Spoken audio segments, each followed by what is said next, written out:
નમસ્કાર દર્શક મિત્રો.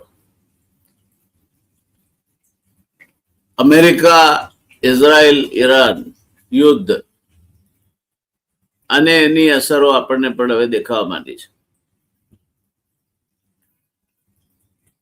એની પહેલી અસર ઉર્જા પર, પ્રતિ બેરલ કિંમત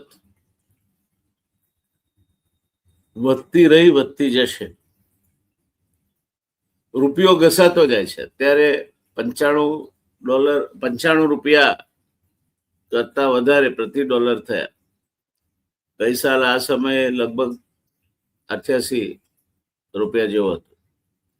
રૂપિયો ગબડતો જાય છે અને સરકાર પાસે જે ઉપલબ્ધ વિદેશી હુંડિયામણ છે, સ્વાભાવિક રીતે એની મર્યાદાઓ છે. કારણ કે આપણે વિશ્વ વેપારમાં 2% કરતા પણ ઓછો ફાળો ધરાવીએ છીએ. એટલે નિકાસ થકી આપણને જે વિદેશી હુંડિયામણ મળવું જોઈએ તે મળતું નથી. આપણી પાસે વિદેશી હુંડિયામણ ક્યાંથી આવે છે? તો સૌથી પહેલા તો આપણે જે નિકાસ કરીએ છીએ એમાંથી આવે, બહુ ઓછું પણ ઓછું. ત્યાર પછી અખાતના દેશોમાં જે આપણા ભારતીય ભાઈઓ અને બહેનો વસે છે, એ લોકો દેશમાં જે પૈસા મોકલાવે છે, વર્ષે દાડે 7 થી 8 લાખ કરોડ રૂપિયા વિદેશી હુંડિયામણ રૂપે આપણને પ્રાપ્ત થાય છે, જે આપણા બજેટના 12% જેટલી થાય. કુલ કેન્દ્રીય બજેટના 12% જેટલા થાય. અમેરિકા, ઇંગ્લેન્ડ જેવા દેશોમાંથી પણ આવે છે વિદેશી હુંડિયામણ. પછી વિદેશી કંપનીઓ, ફોરેન ડાયરેક્ટ ઇન્વેસ્ટમેન્ટ, એ હેઠળ જે નાણાં લાવે તે પણ વિદેશી મુદ્રાનો આપણો ભંડાર વધારે છે. આમ એના વિવિધ સ્ત્રોત હોવા છતાં પણ ભારત પાસે નિર્યાત વ્યાપારમાં એનું નગણ્ય સ્થાન હોવાને કારણે વિદેશી હુંડિયામણની પ્રાપ્તિ એ મર્યાદિત છે, એની ઉપલબ્ધિ મર્યાદિત છે. અને એટલે એકાએક જો એના પર કોઈ દબાણ આવે, જે અત્યારે આવવા માંડ્યું છે, કારણ કે રૂપિયો ઘસાતો જાય એટલે જે આયાત છે આપણા ત્યાં એ મોંઘી થતી જાય. અને અમુક આયાત ફરજિયાત છે. આજે એમાંની એક આયાત વિશે આપણે વાત કરવાની છે. દાખલા તરીકે તમારે ખનીજ તેલ છે, ગેસ છે, ચીનમાંથી ફાર્માસ્યુટિકલ ઇન્ગ્રેડિયન્ટ્સ છે, ઇલેક્ટ્રોનિક ચિપ્સ અને બીજી વસ્તુઓ છે, ફરજિયાત આયાત કરવું પડે છે તમારે. એટલે એના માટે વિદેશી હુંડિયામણ જોઈએ. તો આ બધી બાબતોને લક્ષમાં રાખીને વડાપ્રધાને કહ્યું કે પ્રવાસ ઓછો કરો, વર્ક ટુ હોમ કરો, ઘરે બેઠા બેઠા કામ કરો, વાહન ના ચલાવો અને વિદેશ ના જાઓ. જોકે એ પછી વડાપ્રધાન શ્રી પોતે વિદેશ યાત્રાએ ઉપડી ગયા છે. પણ સમર્થ કો નહીં દોષ ગુસાઈ, એમને આ દોષ લાગે નહીં. પ્રધાનમંત્રી છે એટલા માટે. મૂળ વાત એ છે દોસ્તો કે આપણે જે મર્યાદિત આપણી પાસેનું હુંડિયામણ છે એમાંથી મોટી આયાતો કઈ આપણી, તો એક મેં તમને કહ્યું તેમ ખનીજ તેલ અને ગેસની. પછી ફાર્માસ્યુટિકલ એક્ટિવ ઇન્ગ્રેડિયન્ટ્સ, એ લગભગ ચીન પાસેથી આપણે $4 અબજ આયાત કરીએ છીએ. લોજિક સર્ક્યુટરી, ચિપ્સ, એની આયાત કરીએ છીએ. અને તમને જાણીને નવાઈ લાગશે કે આપણે ખાદ્ય તેલના પણ બહુ મોટા આયાતકાર છીએ. આજે પ્રધાનમંત્રીશ્રીએ કહ્યું છે તેલ ઓછું ખાઓ, તો આપણે તેલ ઓછું ખાઓ કેમ? પ્રધાનમંત્રીશ્રીએ તો વિદેશી હુંડિયામણને લક્ષમાં લઈને કહ્યું છે. પણ આટલા વર્ષો સુધી આપણે ઓઇલ મિશન ચલાવ્યા, આ ચલાવ્યું, તે ચલાવ્યું, કારગત થયું નહીં કશું. ને પરિણામે આગળ જતા જોઈશું આપણે કે આપણે બહુ મોટા પાયે ખાદ્ય તેલની આયાત કરવી પડે છે. અને આજે એ વાતની ચર્ચાને પ્રધાનમંત્રીશ્રીના એ આપણને જે સલાહ આપી છે તેલ ઓછું ખાઓ, ઓછું વાપરો, એને લક્ષ્યમાં લઈને આપણે ચર્ચા કરવી છે. વાત અતિ ગંભીર છે બે કારણથી. એક તો એ પ્રધાનમંત્રી શ્રી જેવા જવાબદાર વ્યક્તિ દ્વારા કહેવામાં આવી છે, અને બીજું આપણા હિતમાં છે કે આપણે એને સમજીએ અને સાચા અર્થમાં લઈએ. દોસ્તો, પ્રધાનમંત્રીની સલાહ તેલ ઓછું ખાવા બાબતની, એ અંગે વાત કરવી છે મારે આજે. અને કેમ ઓછું ખાવું જોઈએ અને શું પરિસ્થિતિ છે, એક કરતા વધારે કારણોસર આપણે તેલ વધારે ખાય તો શું થાય, તેની વાત કરવી છે. આ એક એવો વિષય છે જેને તમે તમારા મિત્રોમાં, તમારા સગાઓમાં જેને જેને આ મોકલશો એ બધાને મને લાગે છે કે એક સરસ મજાનું કાઉન્સેલિંગ, એક ડોક્ટર આપે તે રીતની સલાહ મળી રહેશે, અને એમના જીવનમાં થોડું ઘણું પણ સ્મિત જો મારો આ પ્રયાસ લાવી શકશે તો હું મારી જાતને સદભાગી માનીશ. મેં હંમેશા મારા દર્શક મિત્રોને ચાહ્યા છે અને કહ્યું છે કે તમે મારી પ્રવૃત્તિના કેન્દ્ર સ્થાને છો. આપણી YouTube channel the real debate બહુ મોટી ચેનલ નથી, એક 50,000 સબસ્ક્રિપ્શન વાળી ચેનલ છે. પૈસા ખર્ચીને સબસ્ક્રિપ્શન ઉઘરાવવાની મારી કોઈ તૈયારી નથી, અને એ અપ્રામાણિકતા હું નહીં કરું. જે કોઈ આપણી સાથે જોડાયા છે તે તહે દિલથી જોડાયા છે, અને મને એનો આનંદ છે કે આજે સમાજનો એક જેને વિચારક વર્ગ કહી શકાય, પછી જ્યુડિશરીમાં હોય, વહીવટી તંત્રમાં હોય, એકેડેમિક્સમાં હોય, એ આપણા કાર્યક્રમો જુએ છે. તમે એ કાર્યક્રમનો ભાગ છો દોસ્તો, અને મને એનો આનંદ છે. દોસ્તો, વાતની શરૂઆત કરવી છે હૃદયરોગથી. હૃદયરોગ અને સ્ટ્રોક, જેને આપણે લકવો કહીએ છીએ, એ ભારતમાં થતા મૃત્યુ માટેના સૌથી મોટામાં મોટા કારણ છે. છેલ્લા 5 વર્ષમાં હૃદયરોગથી થતા મૃત્યુનું પ્રમાણ 50% કરતા પણ વધ્યું છે. પહેલું કારણ 25% મૃત્યુ હૃદયરોગ અને એના જેને કાર્ડિયોવેસ્ક્યુલર ડિસીઝ કે છે એના કારણે થાય છે, કુલ મૃત્યુના ચોથા ભાગના લોકો. અને એમાં આ પ્રમાણ છેલ્લા 5 વર્ષમાં વધ્યું છે. એ હવે યુવાન વયમાં પણ પહોંચ્યું છે, અને સમાજના એવા વર્ગો કે જેને સામાન્ય રીતે હૃદયરોગ શું કહેવાય એ ખબર નહોતી, શ્રમિક વર્ગ, શ્રમ કરે એ વર્ગમાં પણ પહોંચ્યું છે. દોસ્તો, ભારતમાં 25 થી 69 વર્ષની જનસંખ્યામાં સરેરાશ ચોથા ભાગના લોકો, મેં અગાઉ કહ્યું તેમ, હૃદયરોગ એટલે કે કાર્ડિયોવેસ્ક્યુલર ડિસીઝથી મોતને ભેટે છે. અને એ રીતે CVD, ડોક્ટરો એને ટૂંકા નામે CVD કહે છે, કાર્ડિયોવેસ્ક્યુલર ડિસીઝ, એ મૃત્યુ માટેનું પહેલા નંબરનું કારણ છે. તમે કોવિડ આવ્યો તો ગભરાઈ ગયા છો, પણ આ તો દર વર્ષે ચોથા ભાગના મૃત્યુ માટે જવાબદાર છે. હવે આ રોગ ગામડાઓમાં અને યુવાનોમાં પણ પ્રસર્યો છે. થોડાક સમય પહેલા, 2 વર્ષ પહેલા, 12મા ધોરણની પરીક્ષા આપતા એક વિદ્યાર્થીને હૃદયરોગનો હુમલો આવ્યો અને સારવાર અપાય તે પહેલા ગુજરી ગયો. થોડાક સમય બાદ 10મા ધોરણની એક વિદ્યાર્થીનીને હૃદયરોગનો હુમલો આવ્યો, પરીક્ષા ખંડમાં આવ્યો અને એ ગુજરી ગઈ. એટલે હવે આ રોગ યુવાનોમાં નથી થતો એવું પણ નથી. આ રોગ ગામડાઓમાં અને યુવાનોમાં પણ પ્રસર્યો છે. વિશ્વ આરોગ્ય સંસ્થા પાસેથી ઉપલબ્ધ આંકડાઓ મુજબ 2021ના વર્ષમાં ભારતમાં 28.7 લાખ મૃત્યુ CVDના કારણે થાય. એટલે કુલ 1,20,00,000 જેટલા મૃત્યુ થયા છે, એમાંથી 28.7 લાખ મૃત્યુ કાર્ડિયોવેસ્ક્યુલર ડિસીઝના કારણે થયા, જેમાં સૌથી વધારે મૃત્યુ 40 થી 60ની વય જૂથમાં થયા. સૌથી વધારે મૃત્યુ.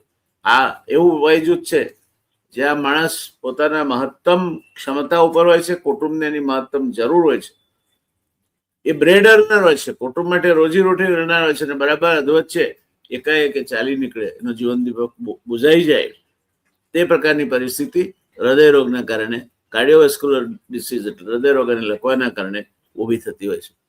હૃદયરોગ થવા માટેના મુખ્ય કારણોમાં તણાવ, ટેન્શન, હંમેશા માણસ તણાવ નીચે જીવ્યા કરતો હોય, હતાશા, ડિપ્રેશન, લોહીનું ઊંચું દબાણ, હાઈ બ્લડ પ્રેશર, અપૂરતી ઊંઘ, ખોરાકમાં વધુ પડતો ચરબીનો ઉપયોગ, કસરતનો અભાવ, બેઠાડું જિંદગી, આ બધા કારણો છે જે આ લાઈફસ્ટાઈલ ડિસીઝ અને કહેવાય છે, જીવન પદ્ધતિનો રોગ કરવા માટે જવાબદાર છે.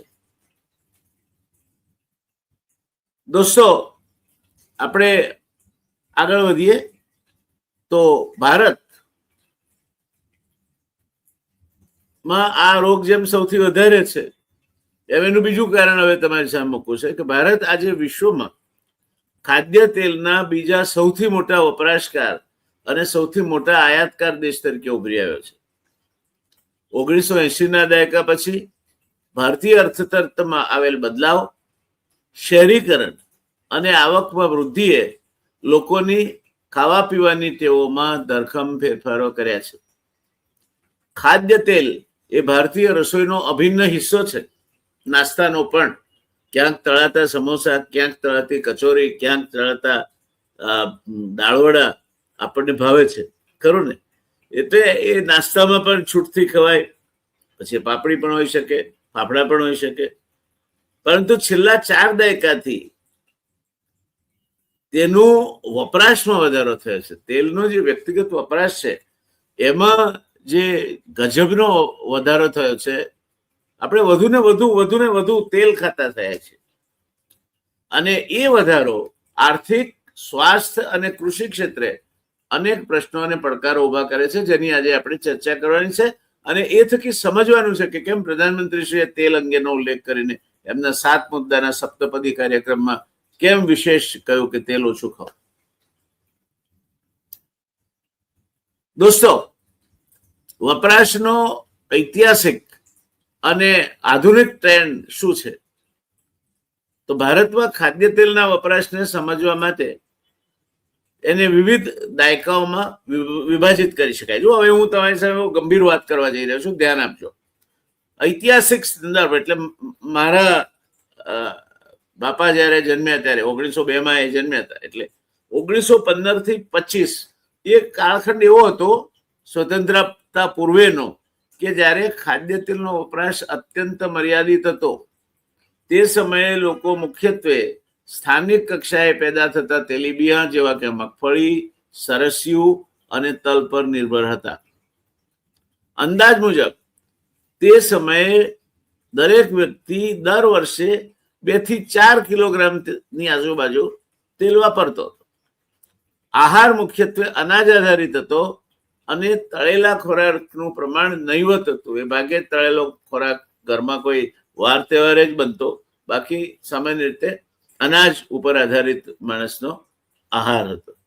પછી આપણે આધુનિક કાળમાં આવ્યા, 1980 થી 2025ની વાત કરીએ આપણે, તો એ અંદાજ તમારા માટે મેં નીચે મૂક્યો છે. 1980 પછી ભારતના ખાદ્ય તેલ વપરાશમાં જે ઉછાળો આવ્યો છે તે ચોંકાવી દે તેવો છે. 1980-81માં આપણે હજુ પણ 1915ના સ્તરે હતા. ખાદ્ય તેલનો વાર્ષિક પ્રતિ વ્યક્તિ વપરાશ, દર માણસ દીઠ વપરાશ દર વર્ષે 3.8 કિલો હતો.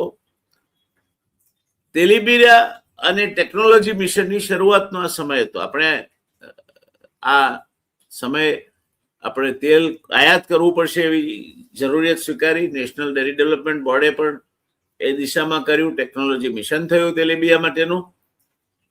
તે સમયે 1990-91માં આ 3.8 કિલોથી વધીને બમણો થઈ ગયો, 8 કિલો થયો. વપરાશમાં 2.1 ગણી વૃદ્ધિ થઈ 10 વર્ષમાં.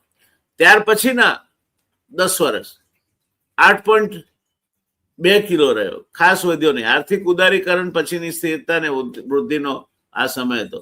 પણ ત્યાર પછીના 2010-2012 સુધીના કાળખંડમાં એ 15.8 કિલો થયો. 3.8 કિલો હતો, એમાંથી વધતો વધતો 2010-12 15.8 કિલો થયો. તમારા સ્ક્રીન પર આ ટેબલ છે, તમે જુઓ. હવે 2020-21 આપણે જઈએ તો એ 19.7 પોઈન્ટ થયો, એટલે લગભગ 20 કિલો પ્રતિ વ્યક્તિ. પ્રોસેસ ફૂડ અને આવા એની તળ્યા તાવા એને ખાવામાં વધારો ને વધારો થતો રહ્યો. અને 2024-25 આપણે 23 થી 24 કિલો પ્રતિ કિલો વ્યક્તિ તેલ ખાઈએ છીએ વર્ષે. દર વર્ષે આ દેશનો એક માણસ 23 થી 24 કિલો તેલ ઝાપટી જાય છે. હવે સમાજના જે ગરીબીની રેખા નીચે જીવતો વર્ગ છે એને બાદ કરી નાખીએ તો મધ્યમ વર્ગ અને ઉચ્ચ મધ્યમ વર્ગ આવે. ઉચ્ચ મધ્યમ વર્ગ ખાવા પીવામાં બહુ કાળજી રાખતો હોય છે, એટલે મોટા ભાગે આ 23-24 કિલોની જે એવરેજ છે દોસ્તો, તમે મારા જેવા જો મધ્યમ વર્ગના માણસ હો તો આપણે હાથે કરીને મોતને કંકોત્રી લખીને બોલાવીએ છીએ. આ 23-24 ના બદલે આપણે વર્ષે દાડે આરામથી 30 થી 35 કિલો તેલ ખાઈ જઈએ છીએ. અને એમાં બહાર જે પાછા ભજીયા ભૂસા ખાઈએ નહીં ગણવા. અમુકના ભજીયા સારા આવે, અમુકના ગોટા સારા આવે, અમુકના દાળવડા સારા આવે, અમુકની ચોળાફળી સારી આવે.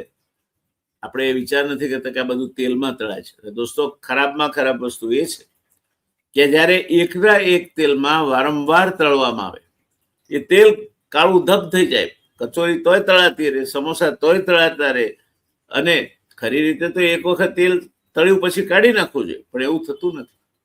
આ તેલ કાળું મલીદા જેવું જે તેલ છે એ તમારા શરીરમાં જે તમારી રક્તવાહિનીઓ છે એમાં બ્લોક ઉભા કરવાનું કામ કરે છે. અને આપણે સીધા ચાલીને આ રોગના ફાંસલામાં ફસાઈએ છીએ. કારણ કે Indian council of medical research આપણા દેશની સર્વોચ્ચ સંસ્થા છે તબીબી સંશોધનો માટેની, એણે શું ભલામણ કરી છે? એણે કહ્યું છે કે વર્ષે 12 કિલોગ્રામ કરતા વધારે તેલ વ્યક્તિ દીઠ નહીં ખાવું જોઈએ. આપણે તો મધ્યમ વર્ગ તો ઝાપટે છે એનાથી 3 ગણું. પછી તમને બ્લોક થાય, સ્ટેન્ટ મુકાવવો પડે, એન્જિયોપ્લાસ્ટી કરાવવી પડે, બાયપાસ કરાવવી પડે. આ નું એક કારણ આ જે કાળું ધબ વારંવાર તળાતું તેલ ખાઈએ છીએ તે છે, વધારે પડતી ચરબી ખાઈએ છીએ તે છે, અને સમજ્યા કર્યા વગર કસરત નહીં કરવાની, બેઠાડું જિંદગી જીવવાની, એટલી બધી મહત્વાકાંક્ષા છે કે તણાવપૂર્ણ જિંદગી જીવવાની, દોડ દોડ દોડ દોડ, માણસના મનમાં કઈ શાંતિ જ નથી.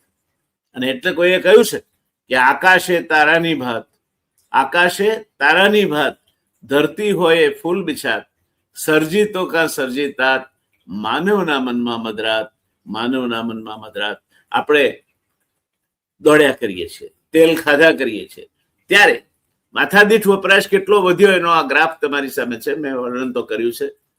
1950 થી માંડીને 2019 સુધીમાં જે વૃદ્ધિ થઈ, આજે આપણે 23 કિલોગ્રામ પ્રતિ વ્યક્તિ પ્રતિ વર્ષ તેલ ખાઈએ છીએ.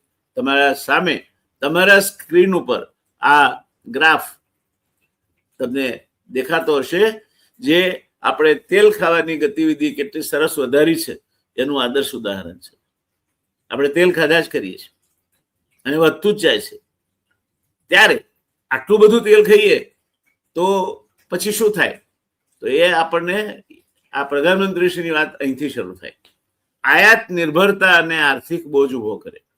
ભારત એની ખાદ્ય તેલની કુલ જરૂરિયાતના અંદાજે 55 થી 60% હિસ્સો આયાત દ્વારા પૂરો કરે છે. સ્થાનિક ઉત્પાદન માત્ર 40 થી 45% જ સંતોષી શકે છે. મૂલ્યની દ્રષ્ટિએ જોઈએ દોસ્તો તો 1980-90 આયાત માત્ર 0.3 થી 1 મિલિયન ટનની, એટલે 10 લાખ ટનની હતી. 2022-23 આયાત વધીને 16.5 મિલિયન ટન, એટલે 1,65,00,000 ટન થઈ, જેનું આર્થિક મૂલ્ય આશરે 1.38 લાખ કરોડથી વધુ હતું. 2023 ની વાત કરું. 2024-25 ચાલ્યું આગળ, અને એ આર્થિક મૂલ્ય આયાતનું વધતું જ ગયું, ગ્રાફ આગળ વધતો ગયો. એમ આજે આ સ્થિતિ છે ખાદ્ય તેલની આયાત. આ તમારી નજર સામે આયાત કેવી વધી રહી છે આપણા દેશમાં એનો દાખલો તમારી નજર સામે. તમે આ ગ્રાફ ઉપર એક નજર નાખો તો તમને ખ્યાલ આવશે. દોસ્તો, આ કેમ થાય છે તો જોઈએ આપણે. તો ભારતમાં ખાદ્ય તેલની આયાત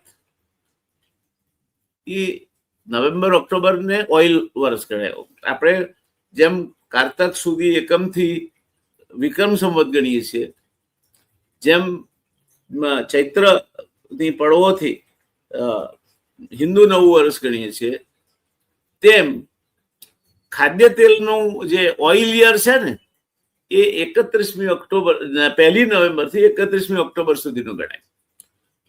તો 2021-22માં આપણે આશરે 1.56 લાખ કરોડ, વિચાર કરો તમે, 53.5 લાખ કરોડનું આખા દેશનું બજેટ, એમાંથી 1.56 લાખ કરોડ એટલે કેટલા થયા? કેટલા ટકા થયા? 53.6 લાખ કરોડના 10% એટલે 5.36 લાખ કરોડ થાય. અને એ 10%ના 5% એટલે 5 ભાગીએ એટલે આ બે લાવવા હોય તો 1. એટલે 2% આપણા બજેટના આપણે આપણું તેલ આયાત કરવા પાછળ ગાળીએ છીએ. કેટલાક સ્ત્રોત પ્રમાણે વર્ષે દાડે 1,57,000 કરોડ, અને એ વધતા જાય છે. અને જથ્થાની દ્રષ્ટિએ આપણે 140.3 લાખ ટન ખાવાનું તેલ આયાત કરીએ છીએ. એમાં કરડીનું તેલ પણ આવી ગયું, સોયાબીન આવી ગયું, મોટા ભાગે પામ ઓઇલ ને બીજા બધા તેલો આવી જાય. 2022-23માં આપણે આશરે 1.38 લાખ, 2023-24માં 1.32 લાખ કરોડ, પછી વધ્યું 2024-25માં 1.61 લાખ કરોડ, અને 16 મિલિયન ટન અનાજ, 16 મિલિયન ટન તેલ આ આયાત કર્યું. આ કિંમતમાં એક વધારાનું કારણ વૈશ્વિક કિંમતો વધી તે પણ છે. રૂપિયાનું અવમૂલ્યન થયું, રૂપિયો ઘસાતો ચાલ્યો તે પણ છે. પણ ટૂંકમાં આપણે ઓછું તેલ નથી ખાતા. તો આયાત કેમ કરવી પડે દોસ્તો? આપણે તો ભારતમાં વપરાશ સામે ખાદ્ય તેલનું ઉત્પાદન પૂરતું નથી એટલે આયાત કરવી પડે છે. સરળ, તમને સમજાય, મને સમજાય, કોઈને પણ સમજાય. અને કેટલી આયાત કરવી પડે છે? આપણે 1 કિલો તેલ ખાઈએ તો એમાંથી લગભગ અડધો 450 થી 500 ગ્રામ તેલ આપણે આયાત કરવું પડે છે. ભારત તેની કુલ ખાદ્ય તેલની જરૂરિયાતોના આશરે 60 થી 65% આયાત કરે છે. આપણે 1 કિલો ખાઈએ તો એમાં 60 તમે તેલ ખાઓ ને ત્યારે આ વિચારજો, ભજીયા ભૂસા ખાઓ ત્યારે આ વિચારજો કે તમારા દેશમાં 1 કિલોગ્રામ તેલ વપરાય છે, એમાં 600 થી 650 ગ્રામ આયાતથી બહારથી આવે છે. અને કદની દ્રષ્ટિએ લગભગ 1.6 કરોડ ટન થાય. આયાત પર વાર્ષિક આપણે $18.3 બિલિયન અથવા 1.6 લાખ કરોડનો ખર્ચો કરીએ છીએ. સ્થાનિક ઉત્પાદન મોટે ભાગે સરસવ અને મગફળી જેવા તેલીબિયામાંથી 23-24માં માંગના માત્ર 44% જ આપણે પેદા કરી શક્યા હતા. એટલે આપણે તેલ ખાતા જ જઈએ છીએ. મારે સીધો તમને પ્રશ્ન પૂછો દોસ્તો કે તેલ ખાવાથી નુકસાન થાય છે, એમાં કોઈ શંકા નથી. ICMR કહે છે તમારે 12 કિલો પ્રતિ વ્યક્તિ વધારેમાં વધારે તેલ ખાવું જોઈએ. તમને એ ખબર છે કે વારંવાર તળાયેલા તેલના ભજીયા પૂછવું કે ગોટા કે દાળવડા ખાવાથી તમારી રક્તવાહિની બ્લોક થશે. તો આથે કરીને તમે આ ઝેર તમારા પેટમાં નાખો છો. શું કરો? આજે જો દરેક ભારતીય પોતાની માથાદીઠ ખપત અડધી કરી નાખે તો 80 લાખ કરોડ રૂપિયા, 1.6 લાખ કરોડ એટલે એના અડધા 0.8 લાખ કરોડ રૂપિયા એ બચાવી શકે વિદેશી હુંડિયામણમાં, કારણ કે આ વિદેશી હુંડિયામણમાં ખર્ચવું પડે છે. આ દેશભક્તિ નથી? અને દેશ પાસે વિદેશી હુંડિયામણ છે ખરું એટલું મબલક માત્રામાં? આ વડાપ્રધાનને આ ચટકો વાગ્યો છે. વિદેશી હુંડિયામણ ઘસાતું જાય છે, એની પુરાંતો ઘટતી જાય છે, રૂપિયાનું અવમૂલ્યન થતું જાય છે. તે સીધે સીધું નહીં, પણ રૂપિયો ડોલરના સામે ઘસાતો જાય છે. વધારે વિદેશી હુંડિયામણની જરૂર પડવાની છે. એમાં પહેલું તો તમારે ડીઝલ જોઈશે, પેટ્રોલ જોઈશે, કુકિંગ ગેસ જોઈશે. એટલે ચોર ખાય, મોર ખાય, ઢોર ખાય, પછી બાકી રહે એ ખેડૂતના ઘરમાં જાય. એમ આ બધા માટે પછી ચીન પાસેથી જો 4 અબજ ડોલરની આપણે એક્ટિવ ફાર્માસ્યુટિકલ ઇન્ગ્રેડિયન્ટ આયાત ન કરીએ દોસ્તો, આપણે ચીનથી સ્વતંત્ર થઈ ગયા છે ને બધા, ઘણા મિત્રો છે અમુક ચોક્કસ અંધાપો ઓઢીને બેઠેલા, તો 6 મહિનામાં આ દેશમાં કોઈ વિટામિન અથવા તો એન્ટીબાયોટિક દવા મળે નહીં. 25% તમારી જે લોજિક કંટ્રોલ સિસ્ટમ છે ઓટોમોબાઈલ્સમાં, એ ચાઇનાથી આપણે આયાત કરીએ છીએ. ચીન પાસેથી આયાત કરવામાં આપણે 100 અબજ ડોલરની અથવા એથી વધારે ઘાટો ભોગવીએ છીએ. એટલે ચીનની માલનો બહિષ્કારનો અર્થ શું થાય? ચીનની દોરી તો નહીં વાપરવી જોઈએ, તો ન્યુસન્સ છે. પિચકારી, રમકડા, આપણા દેશભક્તો આટલા પૂરતા મર્યાદિત છે. એટલે ખાડે ડૂચા તે દરવાજા મોકળા. ચીન પાસેથી આપણે વધારેમાં વધારે આયાત તો કરીએ છીએ તે 4 અબજ ડોલરની એપીઆઈ, એક્ટિવ ફાર્માસ્યુટિકલ ઇન્ગ્રેડિયન્ટ્સની. ત્યાર પછી ઇલેક્ટ્રોનિક્સ, લોજિક કંટ્રોલ સિસ્ટમ, એની આયાત કરીએ છીએ. ત્યારે ચીનનો બહિષ્કાર અને આત્મનિર્ભરતા એટલે શું? પિચકારી, રંગ નહીં, કેન્ડિલ અને ફટાકડા નહીં, એ તો કઈ નગણ્ય છે. આપણે આ વપરાશ જે કરીએ છીએ તે વપરાશ સામે આયાત કરીને જીવી શકીએ નહીં તે પ્રકારની પરિસ્થિતિ તરફ ઝડપથી જઈ રહ્યા છે. આગળ વધીએ તો ખાદ્ય તેલનું ઉત્પાદન તમે જુઓ, કેસરી રંગથી રંગાયેલું છે. એ લગભગ કેસરી વૃદ્ધિ નથી થતી. તેલીબિયાનું ઉત્પાદન પણ લગભગ સ્થગિત છે, ઓછું થાય છે પણ વધ્યું નથી. એટલે આ દેશમાં તેલીબિયાનું ઉત્પાદન જરૂરિયાત મુજબનું થતું નથી. એને કારણે તેલ, ખાદ્ય તેલોનું ઉત્પાદન જરૂરિયાત મુજબનું થતું નથી.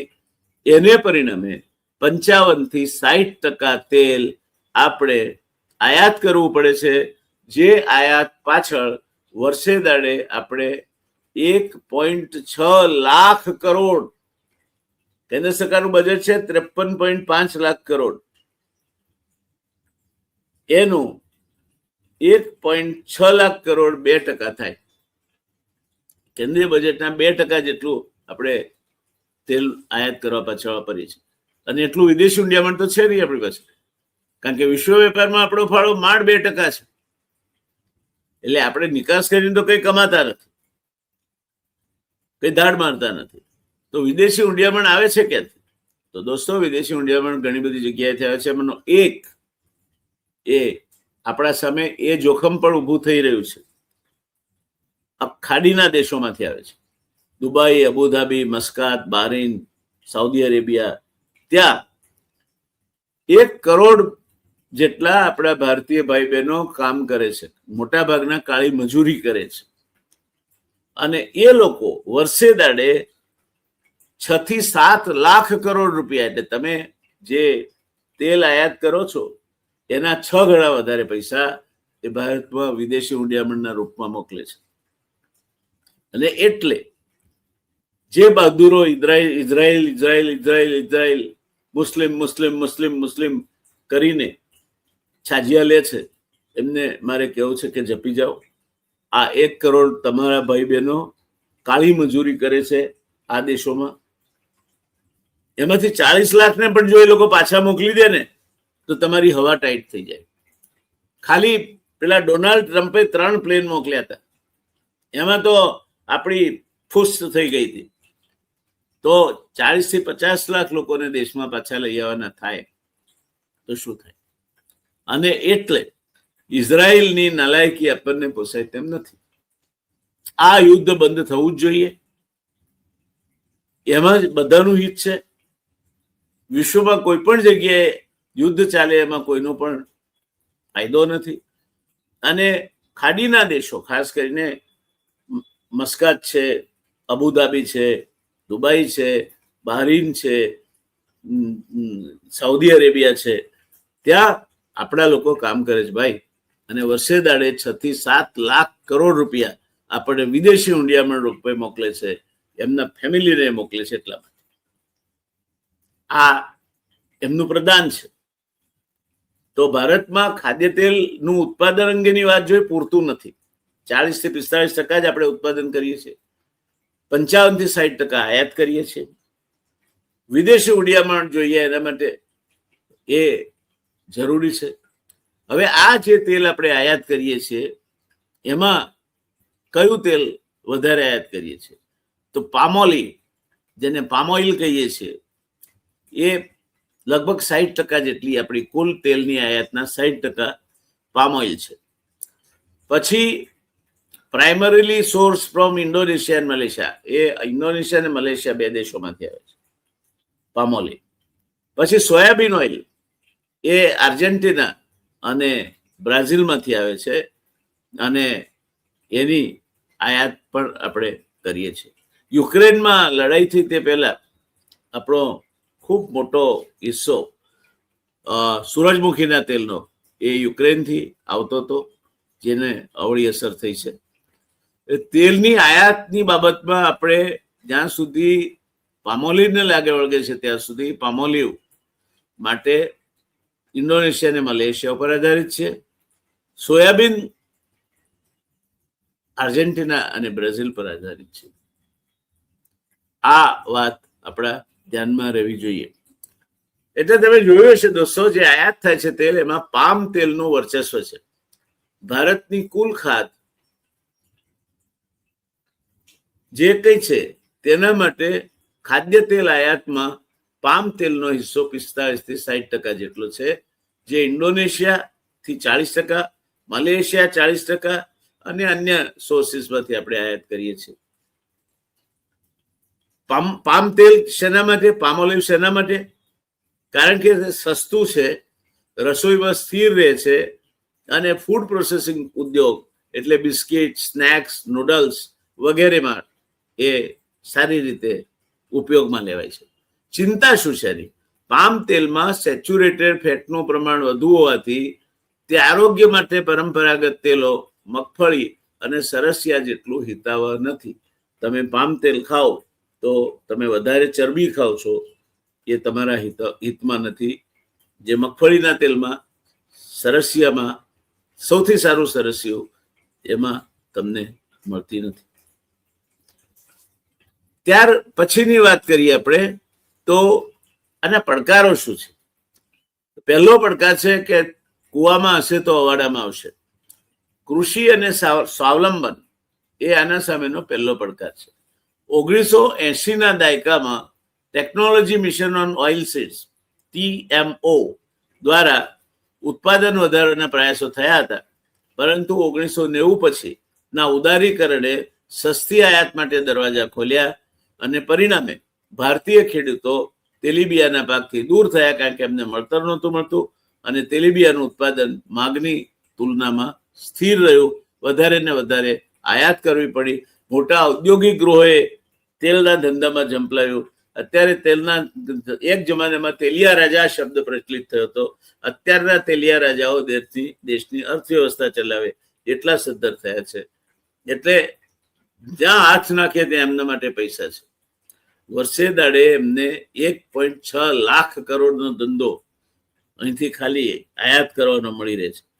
ક્યાંકથી લેવાનું? ઇધર કા માલ ઉધર, ઉધર કા માલ ઇધર. પણ એ જરૂરી છે. એ રીતે પણ એ દેશની માંગ પૂરી કરે છે. એટલા માટે એમની જે પ્રવૃત્તિ છે, વ્યાપારિક પ્રવૃત્તિ, એને આપણે આવકારવી જોઈએ. પણ પરિસ્થિતિ આ છે. બીજા મુદ્દાની વાત કરીએ તો આરોગ્ય પર શું અસર થાય? વધારે તેલ ખાઈએ તો તો ICMR એટલે ઇન્ડિયન કાઉન્સિલ ઓફ મેડિકલ રિસર્ચના કયા મુજબ વ્યક્તિએ વર્ષે 12 કિલો તેલ વાપરવું જોઈએ, જેની સામે ભારતીયો સરેરાશ 20 લખ્યું છે પણ 23 કિલોથી વધારે તેલ ખાઈ જાય છે. આ વધારાને કારણે ભારતમાં મેદસ્વીતા એટલે જાડિયાપણું, રોલીપોલી, હૃદયરોગ, ડાયાબિટીસ અને અન્ય lifestyle diseases, non communicable diseases નું પ્રમાણ ચિંતાજનક રીતે વધ્યું છે. ખાસ કરીને રિફાઇન્ડ તેલ અને વારંવાર ગરમ કરી અને જે પદાર્થો જે તેલમાં તળવામાં આવતા હોય એ તેલ આરોગ્ય માટે ખૂબ જ નુકસાનકારક છે. એટલે હવે કોઈ લારીએ, કોઈ હોટલ ઉપર, કોઈ રેસ્ટોરન્ટમાં દોસ્તો ગોટા, દાળવડા કે સમોસા ઝાપટવાનું મન થાય, ખાજો, પણ જોજો એક પેલા કાળા મસ્ત તેલમાં વારંવાર તળાયેલા ના હોય, નહીં તો ચોક્કસ તમારા રક્તવાહિનીમાં બ્લોક ઉભા થશે અને પછી તમે કોઈક હૃદય રોગના નિષ્ણાતની ત્યાં જઈ લાગશો. એટલે વારંવાર જે તેલ તળાય છે, તળાઈને એક વખત વાપરીને કાઢી નાખવું એનો આદર્શ રસ્તો છે. ચાલો એ નહીં પોસાય તો આપણે 2 વખત વાપરીએ, પણ ત્યાર પછી એ તેલનો બીજો ઉપયોગ થવો જોઈએ. વારંવાર તળવાથી એની જે ફેટ ચેન છે એ ડિસ્ટર્બ થાય છે. તમારા ત્યાં શરીરમાં એ રક્તવાહિનીમાંથી પસાર થતા ધીરે ધીરે ત્યાં ચોંટે છે રક્તવાહિની સાથે અને એ બ્લોક ઊભો કરે છે, જેને કારણે રક્તનો પ્રવાહ અવરોધાય છે. એને કાં તો તમારે સ્ટેન્ટ મુકાવવો પડે અને એથી આગળની તકલીફ હોય તો બાયપાસ સર્જરી કરાવવી પડે. તે પ્રકારની પરિસ્થિતિનું નિર્માણ થાય છે. એટલે કાળા ધબ તેલમાં ઉકાળેલા ગોટા, વારંવાર જેમાં ઉકાળાતો હોય તેવા સમોસા, દાળવડા કે બીજું કોઈ ફરસાણ તમે ખાઓ તો જરા આનો ખ્યાલ રાખજો, તમારા હૃદયનો ખ્યાલ રાખજો.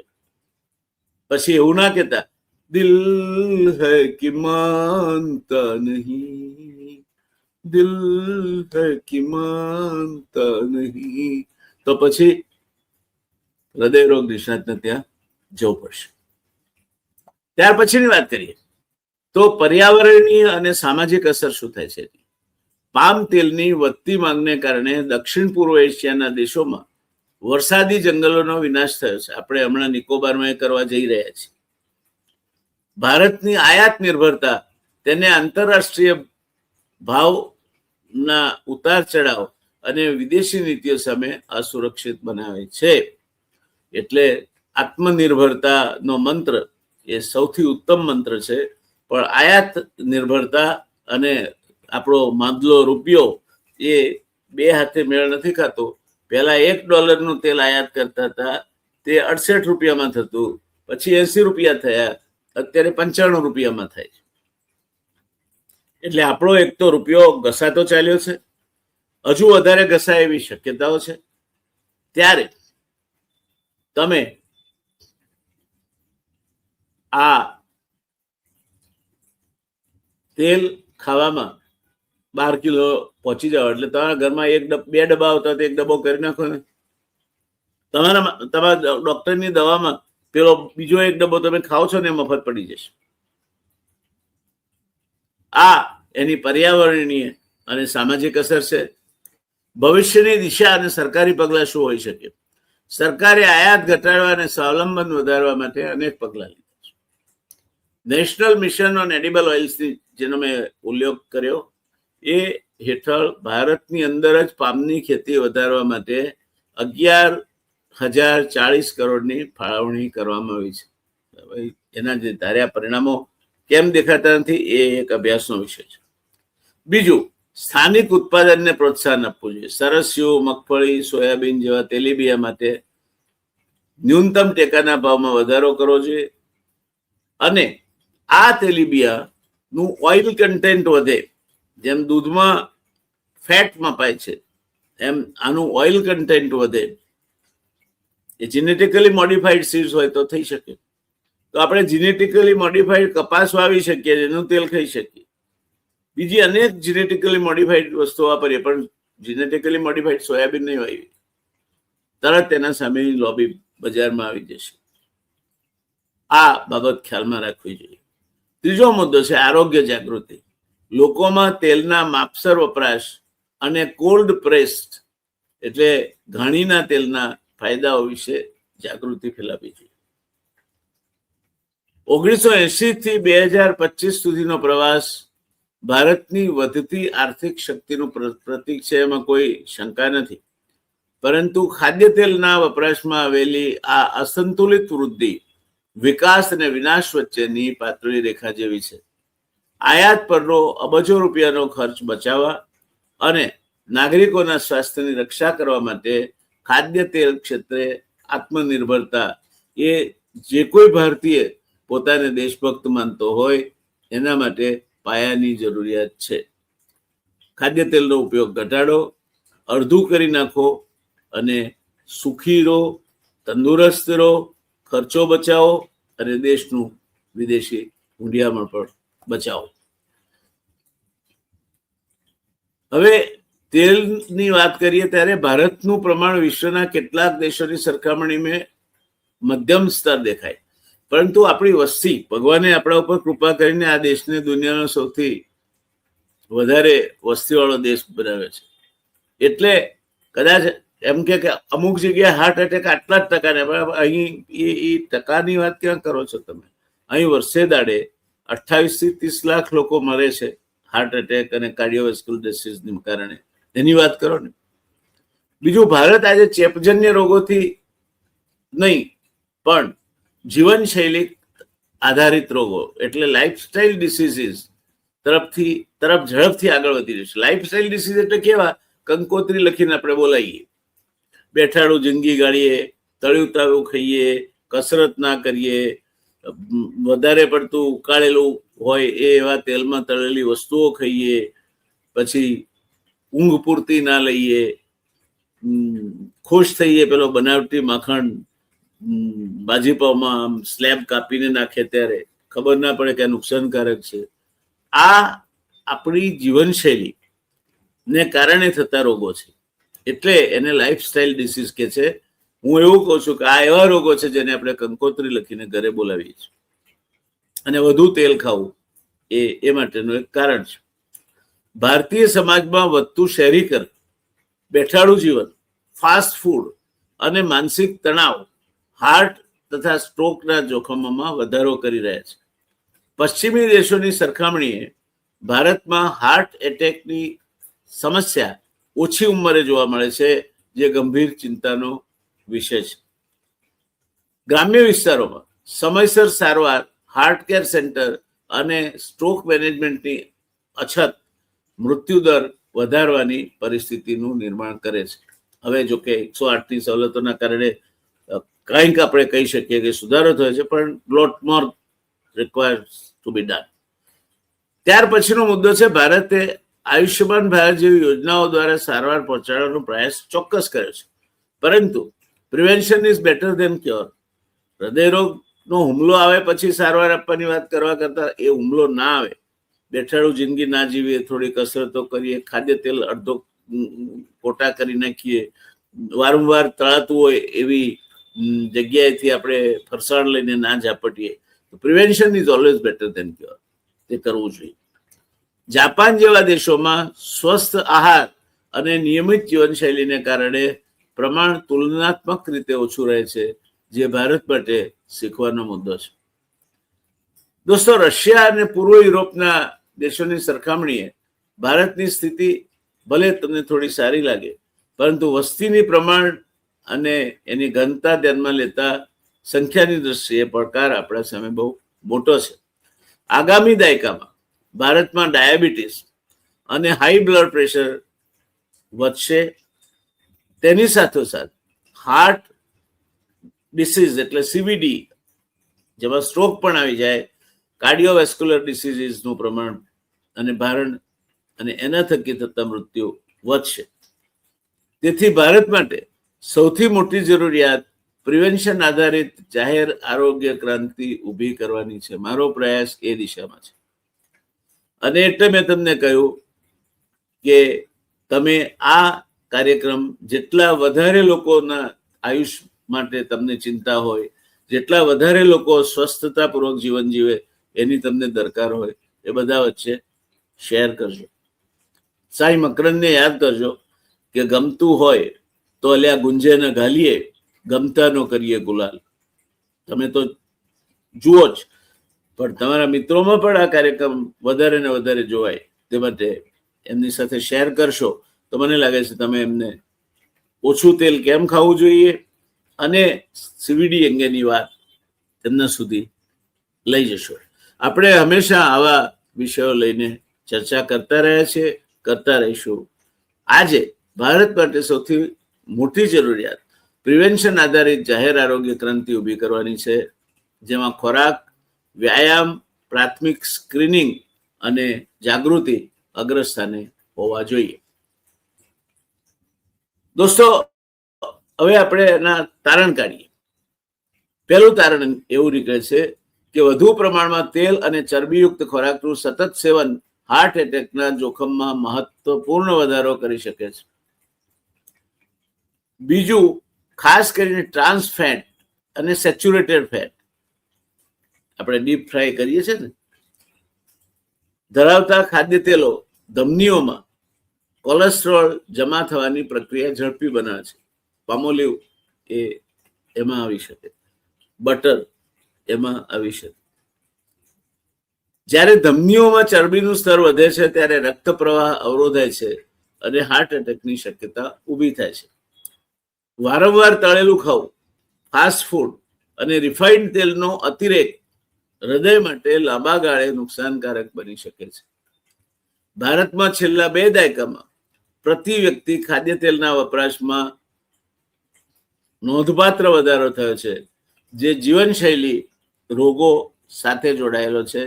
અને એની વાત કરીએ ત્યારે મને લાગે છે કે પ્રધાનમંત્રીશ્રીની વાત એની સાથે જોડી દઈએ તો આપણે પ્રધાનમંત્રીશ્રીની અપીલને પણ માન આપ્યું કહેવાય, રાષ્ટ્રહિતનું કામ કર્યું પણ કહેવાય, અને પોતાનું ચેરિટી બિગિન્સ એટ હોમ પોતાની પણ ચિંતા કરી કહેવાય.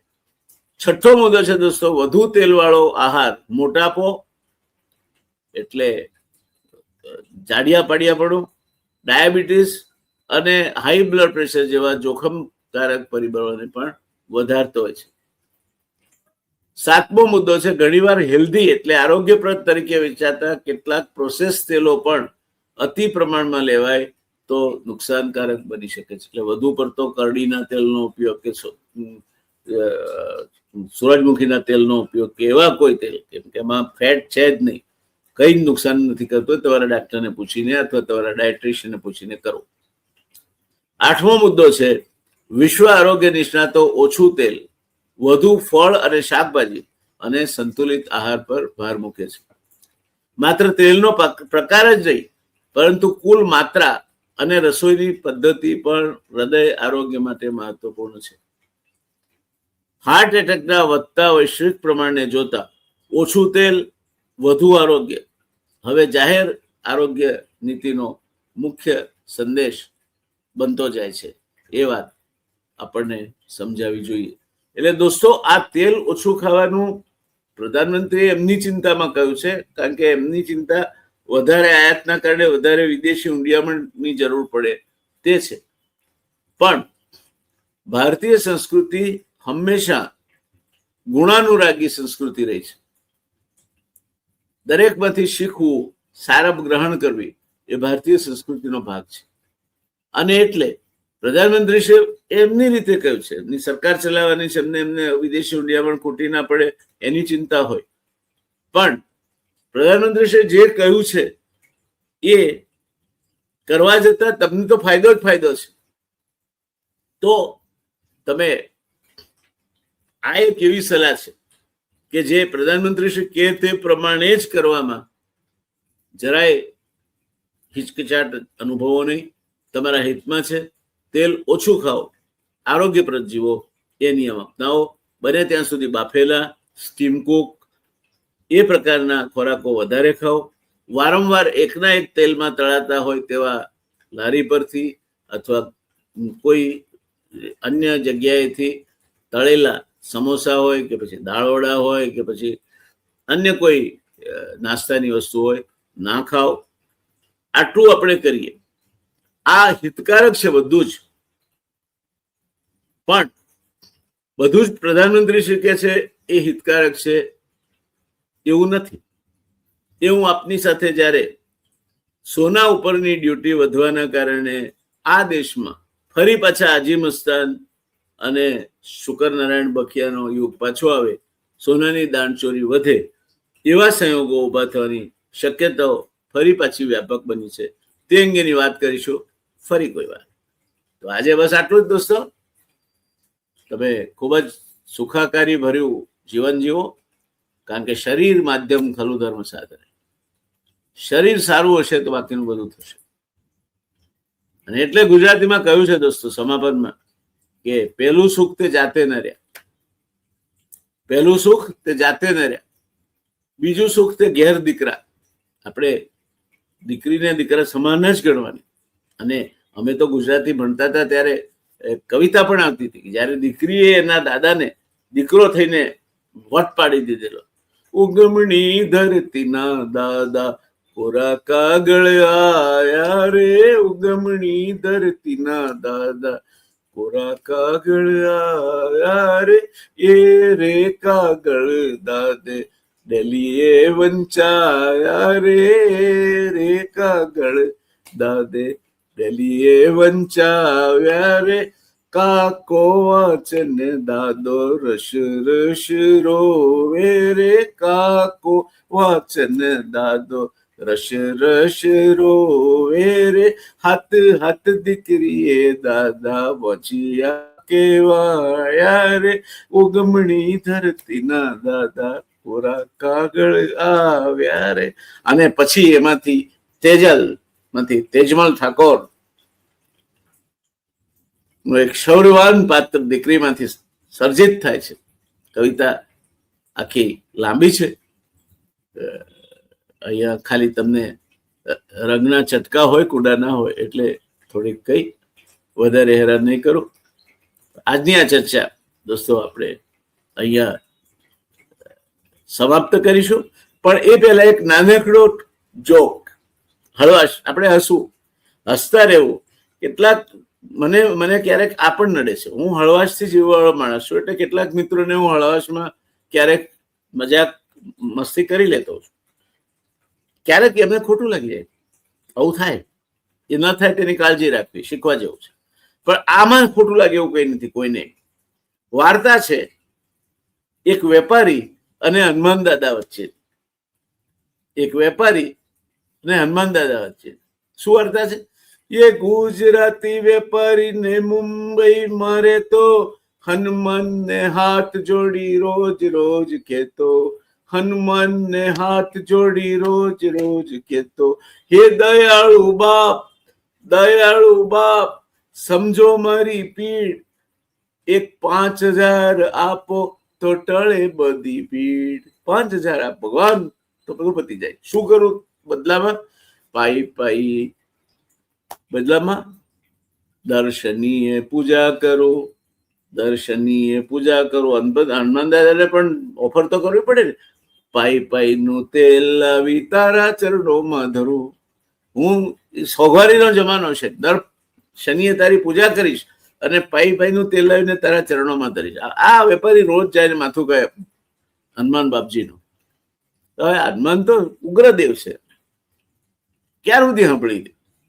એટલે રોજ રોજ આવું સાંભળી હનુમાનને ચડી રીસ, રોજ રોજ આવું સાંભળી હનુમાનને ચડી રીસ. પથ્થરમાંથી પેદા થયા બોલ્યા નાખી રીડ, પથ્થરમાંથી પેદા થયા બોલ્યા નાખી રીડ. અલ્યા મૂરખ, મારી પાસે જો હોત 5000, મારી પાસે જો હોત 5000 તો બંધાવતા એક હોજ જેમાં તેલ ભરીને દુબકા મારત રોજ. અરે ભાઈ દુબકા મારત રોજ, અરે ભાઈ દુબકા મારત રોજ. તો બસ આપણે હનુમાન દાદાની આ વાર્તાથી દર્શક મિત્રો પૂરું કરીશું. સાર એ જ છે, તેલ ઓછું ખાઓ, સાજા રહો, આરોગ્યપ્રદ જીવન જીવો, પૈસા બચાવો અને દેશનું વિદેશી ઉડિયામણ બચાવો. પ્રધાનમંત્રી રાજી, ઘરવાળી રાજી અને તમે રાજી. મજા કરો. Wish you all the best. આવજો ત્યારે. વળી મળીશું એક નવા વિષય સાથે. કરીશું જમાવટ નવા મુદ્દા સાથે. આપના મિત્ર જયનારાયણ વ્યાસને રજા આપજો. ધન્યવાદ.